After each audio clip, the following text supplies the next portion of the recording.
So for the key swap, I found the red key on Amazon or eBay for like 60, maybe 80 bucks with shipping. To swap it out, gonna want to use your little spare key, pull it out, throw it in a little crevice and kind of turn it. You'll get it open. Battery will probably fall out. This is the little tricky part. You want to get something sharp and just wiggle on the sides a little bit. You'll get it up.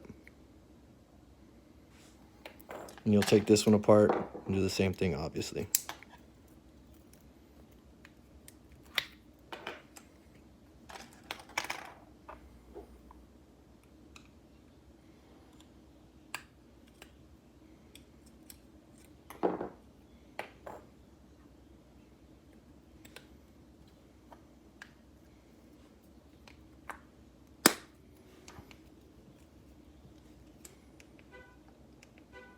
Got him.